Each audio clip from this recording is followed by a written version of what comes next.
Entonces, Rubén y Gad le explican a Moshe que esa tierra está del otro lado del Jordán, la que quieren llegar, la tierra de Israel, y que esa tierra,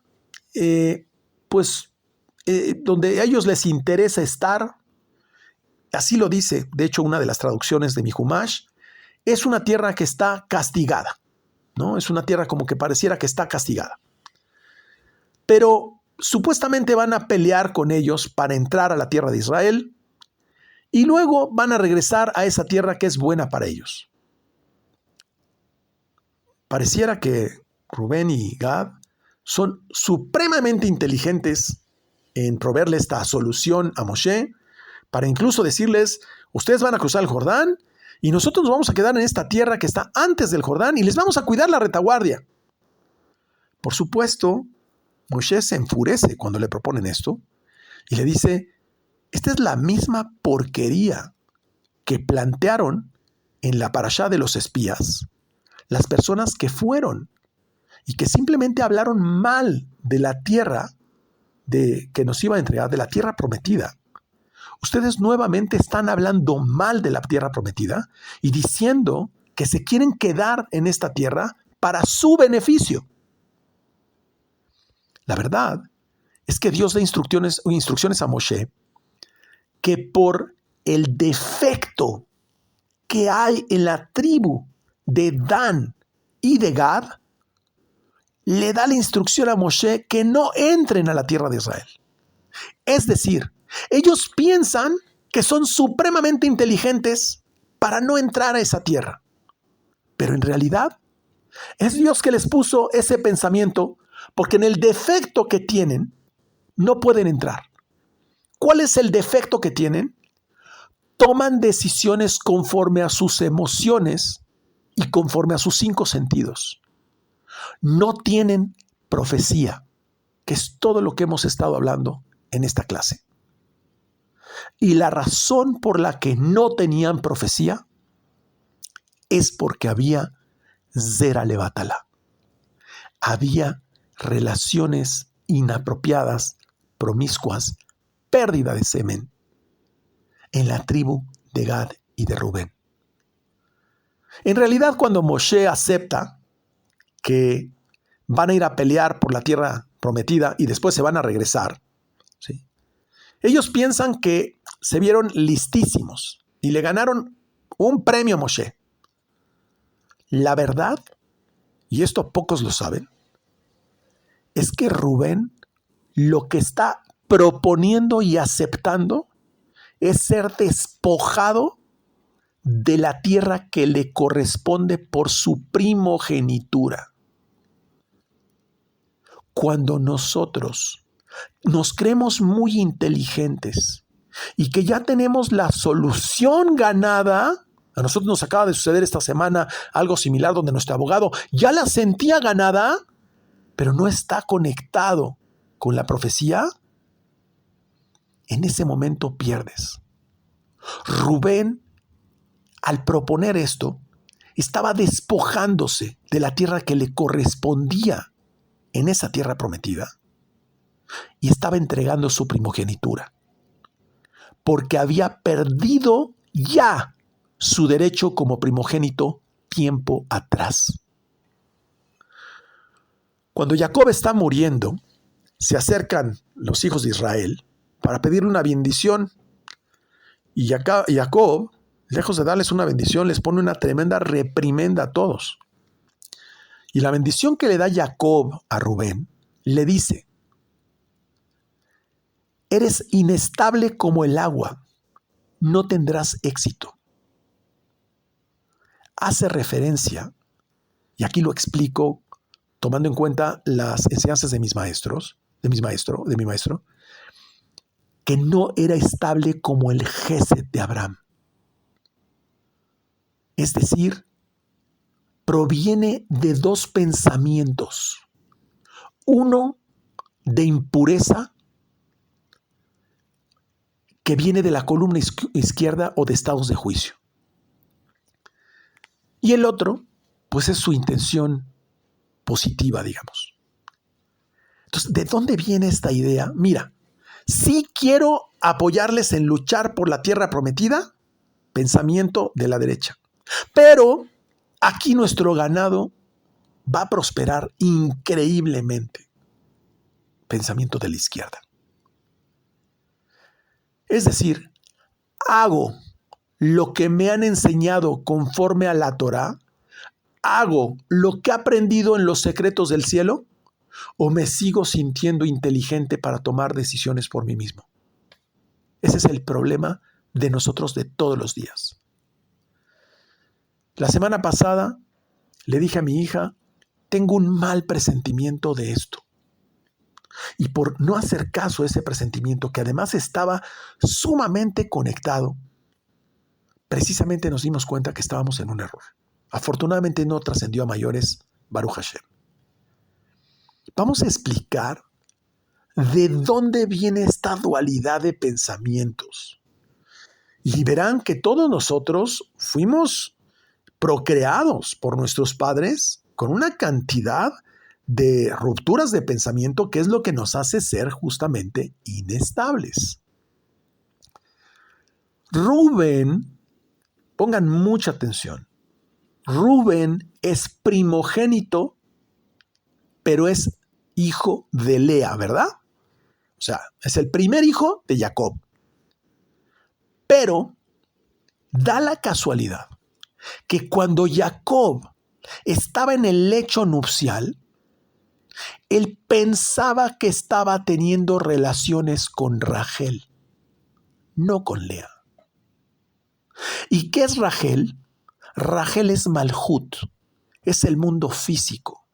Por eso Labán le dijo a Jacob, primero Lea y luego Rachel, primero el mundo espiritual y después el mundo físico, Jacob. Ya sé que te enamoraste del mundo físico, pero primero conecta con el mundo espiritual. Es lo que le estaba diciendo Labán, su suegro. De ahí que como Jacob estaba teniendo relaciones con Lea, pero pensando en Rachel, ¿qué nos quiere decir esta analogía? Es el comportamiento de querer siempre materializar anticipadamente las cosas.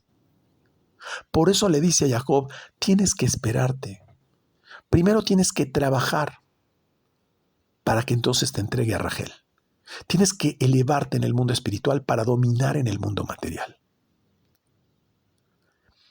Las gotas de semen que cargaban la conciencia del primogénito, que era Rubén, no surgieron de forma propicia por la incoherencia entre el pensamiento y la acción que se estaba dando. Por un lado, estaba teniendo una relación con Lea físicamente, pero él estaba pensando en Rachel. ¿No está esto relacionado con el tema de las promesas? Se los dejo de tarea. El Ari explica que Rubén viene de Yesod desde Irampín. Y eso se le denomina el supremo Da'at. Es decir, lo que conecta entre Jochma y Biná desde Irampín. Y a su vez explica que el órgano sexual masculino virtualmente tiene dos orificios, a diferencia del femenino, que sí tiene, fíjense lo que dije, el órgano sexual masculino tiene virtualmente dos orificios. Repito, virtualmente dos orificios, a diferencia del femenino, que sí tiene físicamente dos orificios. Un orificio para actividad sexual y otro orificio para orinar, para los desechos, para las aguas turbias, aguas impuras. En el caso del hombre, el mismo orificio es para ambas actividades. A través, virtualmente, de uno de ellos, sale el semen. Y virtualmente, a través del otro, salen aguas turbias. En realidad, ojo, no se refiere a la orina, sino se refiere a la intención, a la kavaná con la cual es utilizado el mismo conducto, determina completamente los eventos que generará. Pues para el orificio de aguas turbias, habla de la impureza o de el sobrante. Para Rubén, la tierra prometida era el sobrante que le iban a entregar. Él quería la tierra para su ganado. Eso era lo primordial. En realidad, lo que está hablando toda esta explicación, este cuento de Rubén y Gad, está hablando de la intención del Zera Levatala. Eso alimenta las fuerzas del mal, no la luz. Por eso Rubén solo pudo heredar la tierra de afuera de Israel. Y se le llamó tierra de Transjordania. ¿Por qué? Porque estaba antes del Jordán. El caso de Gad, de la tribu de Gad, era muy similar. Rachel le entrega a su sirvienta a Jacob porque no podía tener hijos. Pero en este caso, Jacob sí sabía con quién tendría relaciones. Pero aquí viene el detalle. Gad nace de Zilpa, sierva de Lea. Repito, Gad nace de Zilpa, sierva de Lea, que cuando se le entrega a Jacob, fue sin permiso de Jacob. Y pensó Jacob que estaba teniendo relaciones con Lea.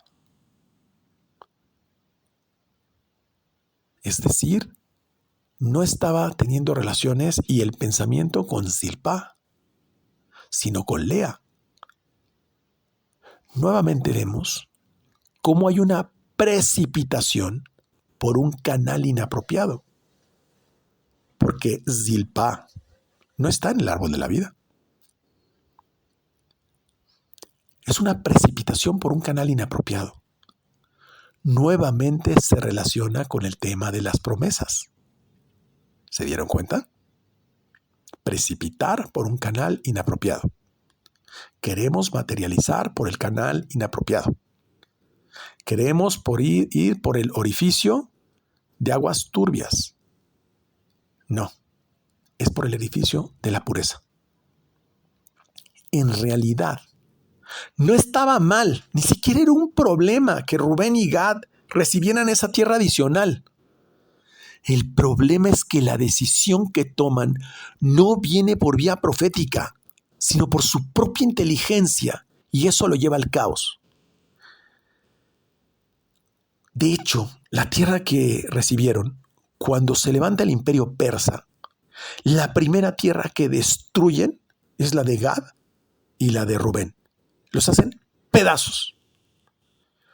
Cuando dice que tenían mucho ganado, se refiere a que tenían gran ignorancia. Su inteligencia estaba puesta en el tema material y no el espiritual.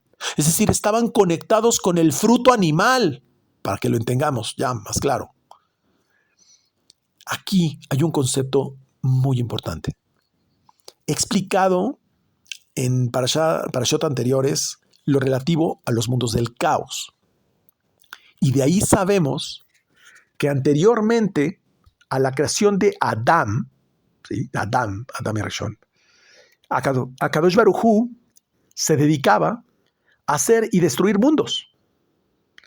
¿Por qué? Porque estos mundos conectaban con el deseo de recibir, con la tecnología, y terminaban ignorando que había una espiritualidad en las cosas, ignorando a Akadosh Baruj Hu. No los destruía. Sin embargo, cuando construyó nuestro mundo, lo estabilizó con la misericordia. Es decir, haciendo dominar la clemencia sobre el rigor. Aquí mi maestro explica en otra clase esta parte.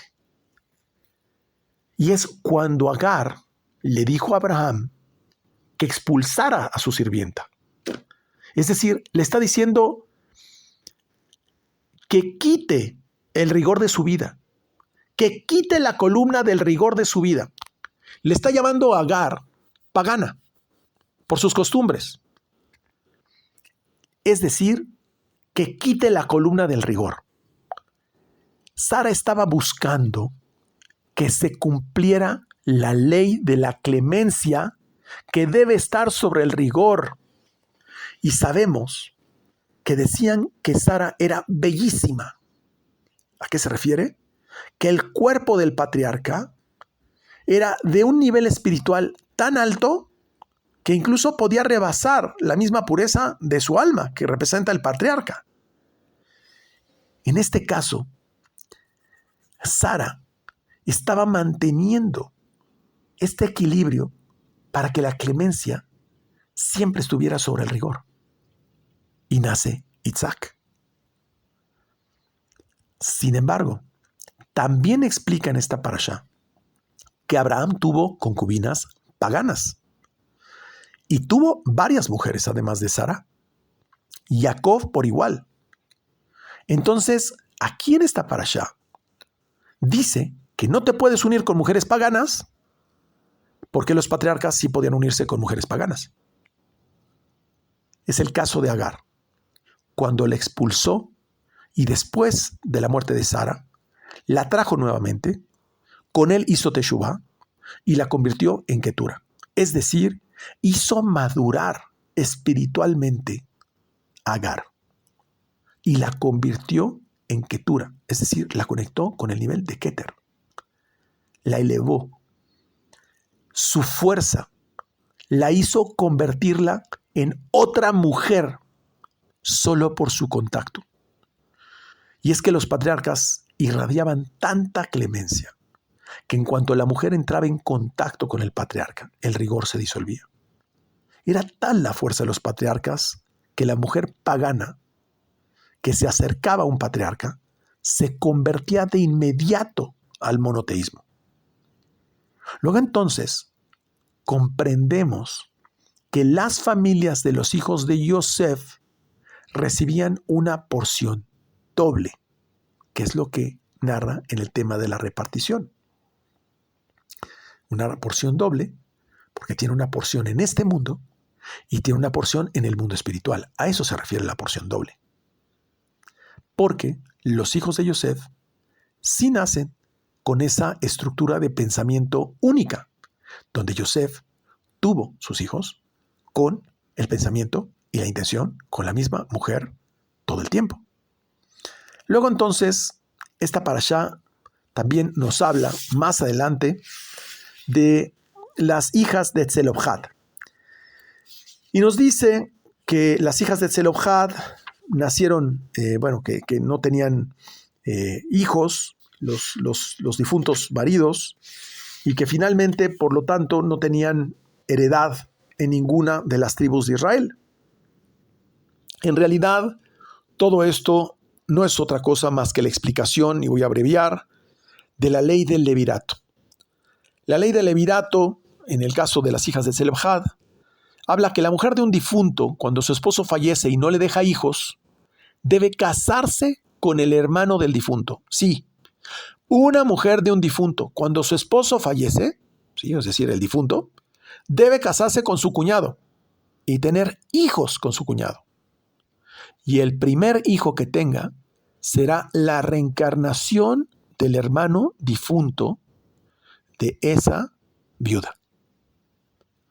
Quiere decir que al tener un hijo con el hermano, hace la reparación del difunto marido de no haber tenido hijos, y la razón es porque la primera ley que da a Kadosh Baruj Hu es Perú Urbú. Creced y multiplicaos. Es decir, hay una orden estricta de tener hijos. Y la razón por la cual estamos hablando también de Perú Urbú, no solamente es de hijos físicos, sino también de hijos espirituales. Por otro lado, avanzamos y vemos la parashá Masé.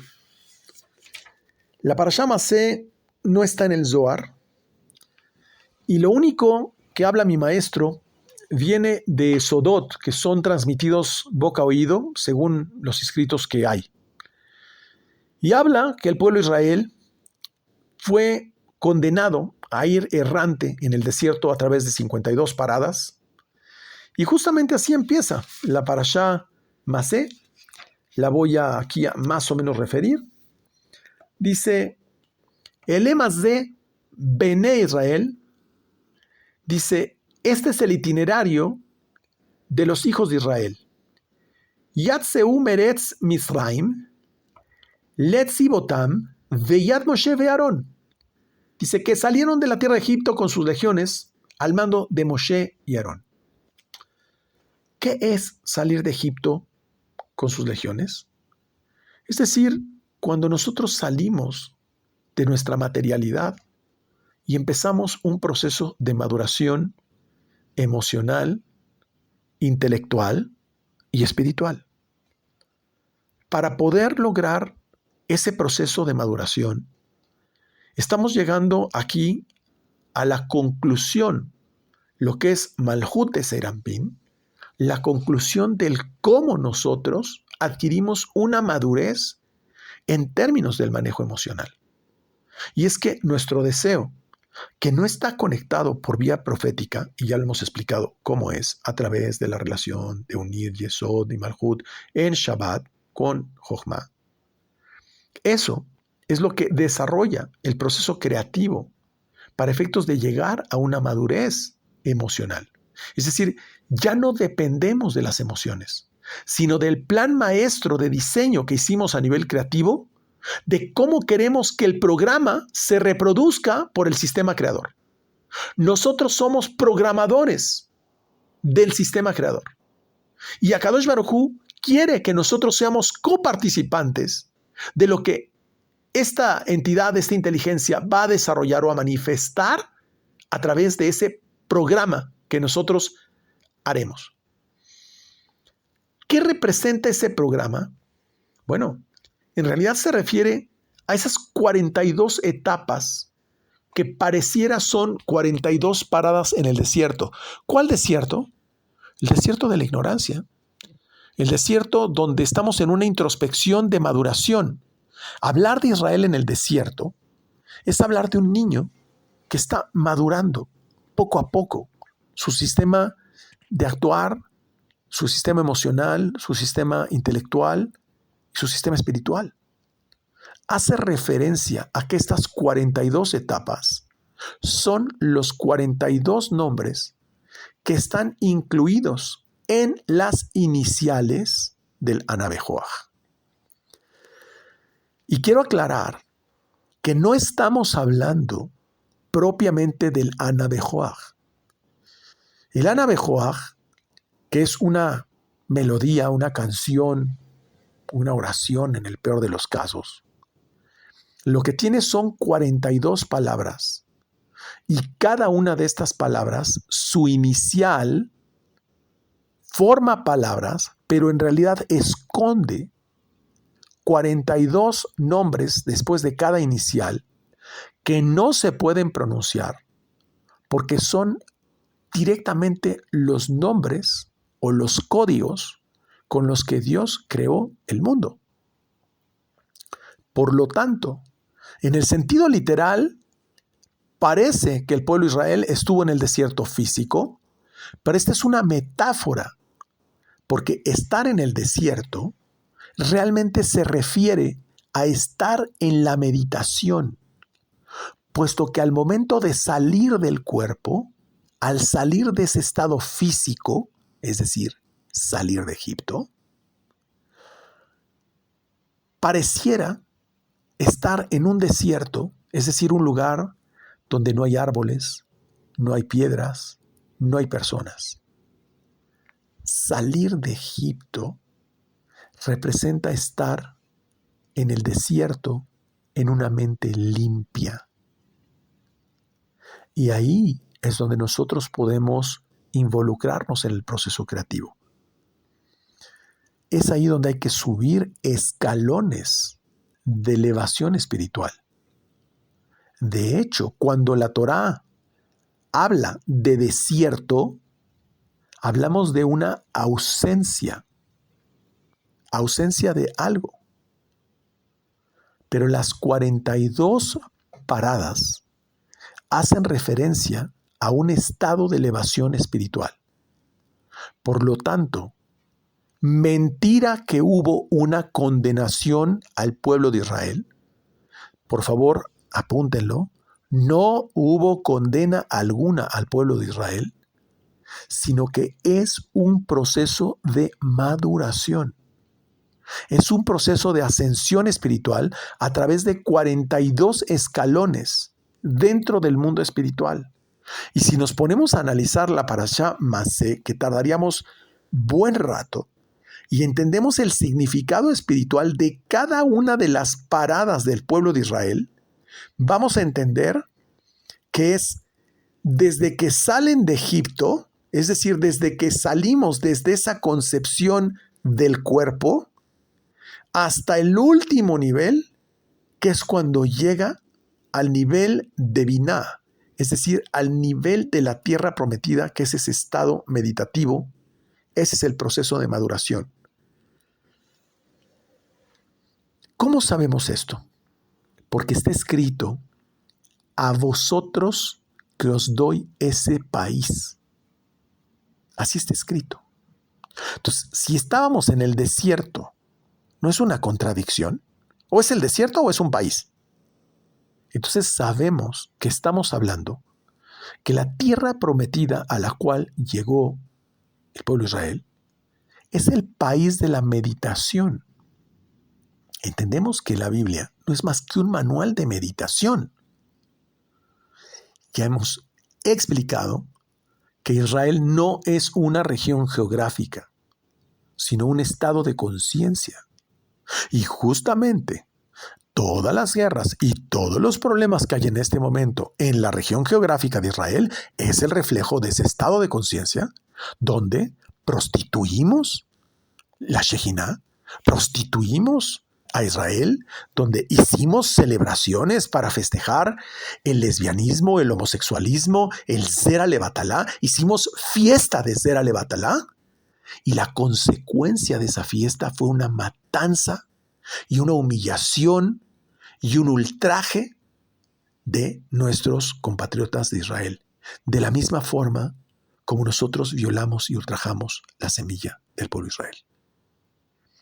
Este estado de conciencia del cual estamos hablando se vuelve real si sabemos utilizar los 42 nombres. Señores, vale la pena aprender los 42 nombres que están escondidos en las iniciales de la Navejoaj. Estos nombres se los tengo que hacer llegar. No se pueden pronunciar. Si alguien tiene las kavanot de la tefilá, ahí están. Y de hecho, la palabra emet vale 441, que hace referencia a quien cumple con verdad una promesa. Emet vale 441. Es cumplir en verdad una promesa. Emet, verdad. Y esa es la Sefirá Tiferet, donde ya sabemos que Jacob es valor gemátrico 182, igual que 2 veces la palabra Suka. Quiere decir que cuando estudiamos y cuando hacemos tefilá, podemos encontrar las herramientas para materializar. Cada etapa es un proceso de maduración. Cada una de las paradas del pueblo de Israel es un proceso de maduración y representa uno de los 42 nombres donde estoy en la capacidad de abrazar hoy lo que dentro de 40 años o 42 años ocurrirá. ¿De qué depende? Es un proceso de maduración donde hoy abrazo lo que el día de mañana será pendiente. ¿A qué me refiero? Cuando nosotros meditamos, nosotros estamos sembrando una semilla. La semilla no brota de inmediato, pero tenemos que sembrarla. ¿Qué es una mujer pagana? Es alguien que no se sacia. Es alguien que quiere la respuesta inmediata, continua, sin cesar, sin límite. Entonces, aquí dice algo muy importante, mi maestro, y es que los reyes paganos que rigen a las naciones paganas justamente reinan sin escuchar la voz de la profecía. Por eso sus decisiones terminaban en caos. ¿Qué es lo que pasa con todos los líderes de las naciones paganas? No hay profecía. Simplemente hay deseo de conquista, deseo de recibir, deseo de ocupar el territorio del otro, deseo de beneficiarse de inmediato y sin límites. Eso acaba en el caos. Y hemos visto que por eso, de la misma forma, tanto Estados Unidos como incluso China están experimentando problemas caóticos. Todo imperio que se basa en conexiones sin profecía para sus decisiones acaban en caos. Pero esto también aplica para el pueblo de Israel cuando se aleja de esa conciencia. Y tal es el caso de la tribu de Rubén. Por eso nos la ponen enfrente. Todos los imperios se levantan y caen. Miren a Persia, miren a Grecia, miren a Roma. Así ocurre actualmente también con los imperios del mundo occidental y también en el mundo asiático y en el mundo europeo. Pero la pregunta es, ¿por qué si Israel tiene todo este conocimiento? ¿Por qué Israel no se ha impuesto ante estos imperios y les ha enseñado los sodot, los secretos, para que esto ya pare de una vez por todas? ¿Por qué no podemos enseñar los sodot al presidente de los Estados Unidos y de China y de Rusia para que ya pare esto? No podemos imponernos a ellos porque mientras el israelita y el pueblo de Israel tenga en medio Zera Levatala, la pérdida de la semilla, no se puede imponer sobre ellos. Quien pierde su semen pierde el don de la profecía. No existe un solo consejero de reyes que sea israelita que esté asociado con Zera Levatala. Sin embargo, aquel que tiene el don de la continencia, como fue Jacob, Abraham, Isaac, Yosef, sí que le viene la inspiración divina, como el caso de Pinjas, para poder dar consejos y asociarse a los reyes para tener influencia sobre ellos. Ese fue el caso de Yosef. Yosef, que tenía una gran continencia y que es el maestro de la continencia sexual, Yosef, se convirtió en el vicefaraón. Literalmente lo que Yosef decía era lo que se hacía. Le dio el anillo del sello de Faraón a Yosef. Ese es el ejemplo que nos trae en estas parashot, donde tenemos que mantenernos alejados de la columna del rigor. Repito, tomar decisiones sin tomar en cuenta el mundo espiritual conduce a la caída de imperios. Entonces, hay un problema. Si Israel no hace como en el ejemplo de los midianitas, que huyan los habitantes del país. Estoy hablando de este país de la meditación, de la tierra prometida. Si Israel no se encarga de que sean exiliadas esas fuerzas, para dejarlo más claro, habitantes, me refiero fuerzas negativas, digámoslo, demonios, en una forma muy grotesca, esos demonios te alejan del estudio de los secretos del cielo. Y si nosotros no les echamos fuera, ellos nos echan fuera a nosotros. Te sacan, te corren de tus propósitos y toman control ellos. ¿Cómo les echamos fuera? No dándoles de comer. ¿De qué habla esto? De la energía que se le entrega a la parte contraria, que nos da palo todo el tiempo, que es la pérdida de la semilla, el Zera Levatala. Pero nos dice que el sumo sacerdote, su fuerza, su oración, era de tal nivel que podía eliminar el crimen del Zera Levatala, llamado homicidio, de todo el pueblo. Y el Cohen Gadol, de los sumos sacerdotes, será Mashiach. Y aquí me voy a meter en algo bien fuerte.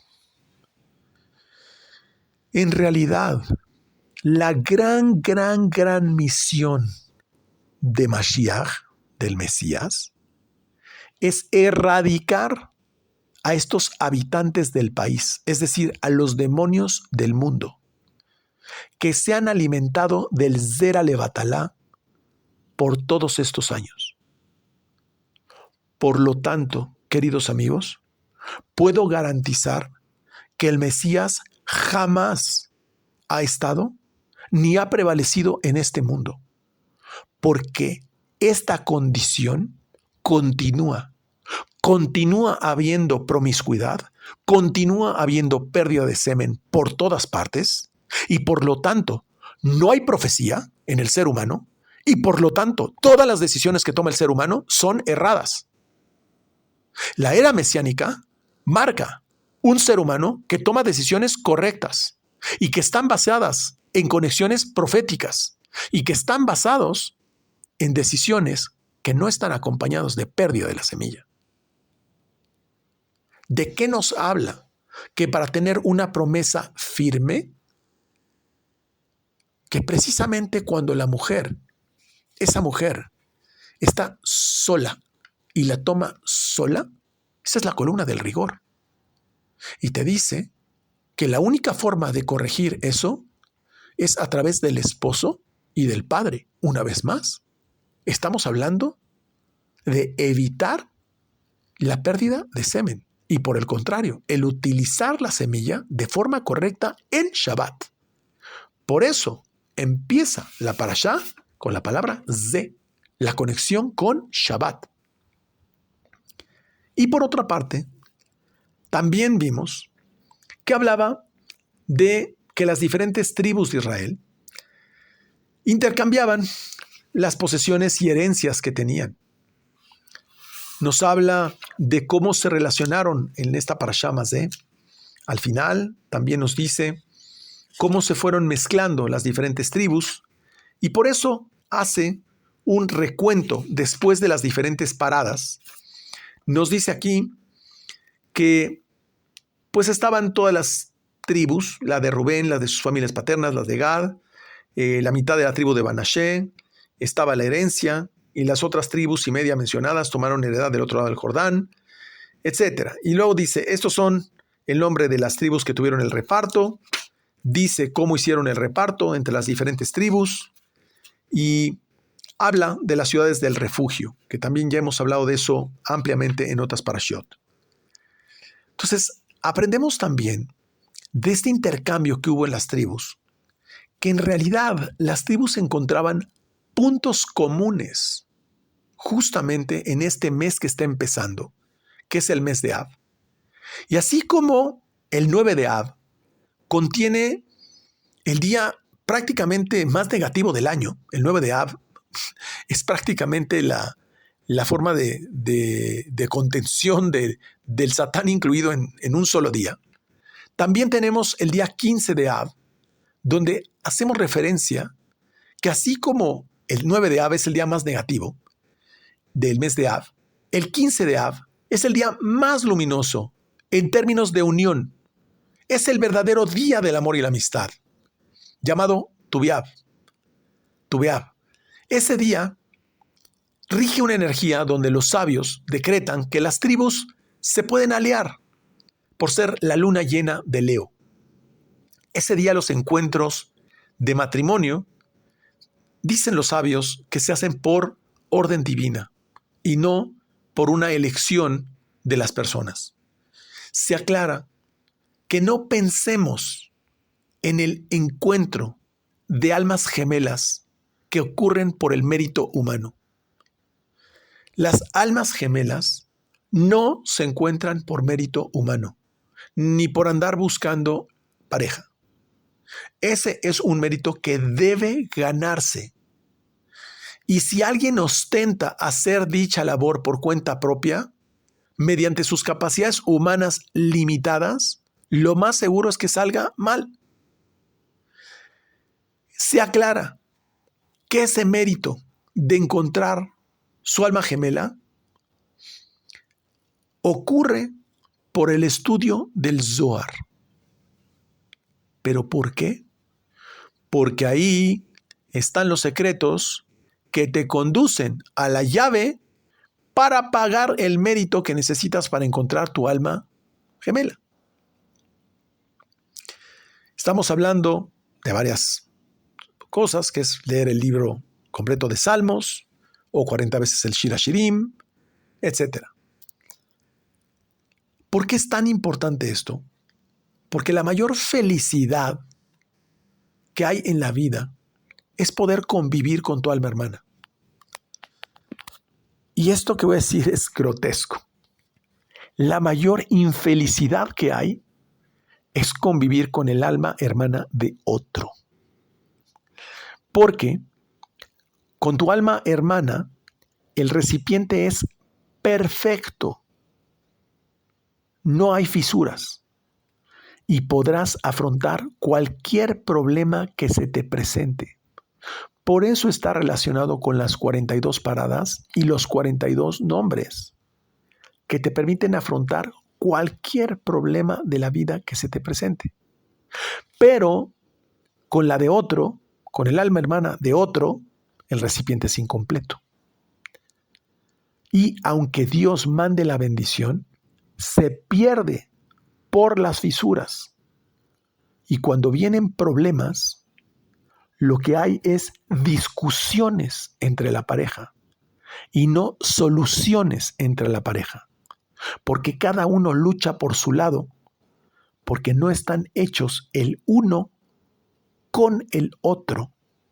No dije el uno para el otro, sino el uno con el otro es equivalente a que si, Hasbe Shalom, ocurriera un accidente y se pierde un brazo, un dedo de la persona y lo tratan de pegar a otra persona, no coinciden, hay un rechazo. Por eso hay este rechazo continuamente dentro de los matrimonios, porque generalmente son almas que están unidas erróneamente con el alma hermana de otra persona. Justamente se dice que son almas gemelas, porque son la misma alma que cuando baja a este mundo se parte en dos. Una entra en cuerpo de hombre y la otra en cuerpo de mujer. Cuando se encuentran, no es un encuentro que se da porque una mujer me gusta. No. Es porque encuentro mi propia alma que se había seccionado en un hombre o en una mujer, respectivamente. Los querubines del tabernáculo simbolizan precisamente algo de lo que hemos hablado toda esta parashá, que es la sefira Yesod y la sefira Malhut. Pues precisamente las almas gemelas representan Yesod y Malhut, que durante la semana se dan la espalda y en Shabbat estaban de frente. Quiere decir que cuando se dan la espalda, no baja bendición. Esa es la metáfora. Y cuando se ven de frente, baje la bendición. Eso hace referencia al matrimonio. Por eso es tan importante hacer mérito para este propósito antes de casarse, no después. De igual forma, de acuerdo a la explicación del Ari, también existen almas gemelas.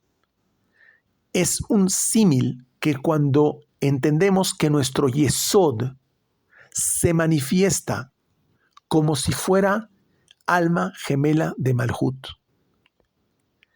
Siempre y cuando, ojo, un Yesod sea un hombre y no un bebé. Dice el Ari, es decir, estamos hablando que Yesod sea un hombre con una conciencia y no con un impulso o con un berrinche, simplemente como un bebé. El viernes por la tarde, Yesod produce demonios sucumbientes, así los llama. Pero al entrar, se encuentra con Malhut y arregla toda la afectación. Por eso se recomienda que empecemos temprano Shabbat, porque cancela las fuerzas del mal. Las ciudades del refugio que habla esta parashá Masé es un mecanismo de protección ante situaciones no deseadas. En realidad estamos hablando que cuando se refiere al asesino o quien asesina, es el asesino de la creación de Dios. Dice que en las ciudades de refugio estaban personas que habían generado un asesinato o habían matado a alguien por accidente. Señores, no existen los accidentes. No existen los accidentes. Hasbe Shalom, Dios no lo quiera, tener que ocasionar un daño de este nivel para hacer la reparación de algo que viene de una vida anterior. Es decir, alguna persona se veía, digamos, virtualmente forzada a matar mediante un aparente accidente a otra. Digo aparente accidente porque los accidentes no existen, para efectos de hacer la corrección de esa persona. Entonces, por lo tanto, muchas veces dice, es que fulanito de tal mató a otra persona o lo atropellaron o lo que sea, Hasbe Shalom. En realidad es que esa persona le están dando desgraciadamente la potestad de tener que hacer la corrección del tikún de la otra persona. Eso es gravísimo. Dios nos libre de tener jamás esa posición de tener que hacer justicia divina, por decirlo así, aunque no sea una justicia elegida, sino, entre comillas, por suerte, por la mala suerte, podríamos decir. Entonces, ese refugio es precisamente un mecanismo de protección ante situaciones no deseadas. Las palabras de Torah y sus secretos son su mecanismo de protección y refugio. Ese es el refugio. Los levitas eran la antítesis del lugar de refugio. ¿Por qué? Porque los levitas provenían de la columna de la izquierda. Sin embargo, eran llamados amigos de Dios. Es decir, siempre acompañaban el tabernáculo. Siempre estaban al lado del tabernáculo. ¿Y qué es el tabernáculo? El Shabbat, el hospedar a Kadosh Baruj Hu dentro de nosotros mismos. Ese es el verdadero refugio. En conclusión, nosotros tenemos un Malhut, un mundo físico, donde las cosas funcionan o no funcionan. Esa es la promesa cumplida. Ahora bien, esa promesa deriva de lo que precipitamos a través de Yesod, pero si deseamos modificarlo, tenemos que ir al Padre, a Jochma, para cambiarlo. Yesod es el esposo de Malhut. Durante los días de la semana, tenemos situaciones imperfectas que podemos corregir o cambiar, o incluso podemos pedirle, fíjense lo que voy a decir, otra hija al Padre. Es decir, borrar una circunstancia existente y sustituirla en ese proceso creativo para manifestarla en el mundo físico a través de un evento corregido y poder materializar una nueva condición de vida. Ese es el gran regalo que nos da toda esta explicación de la Parashá Matot y de la Parashá Masé, y aquí terminamos.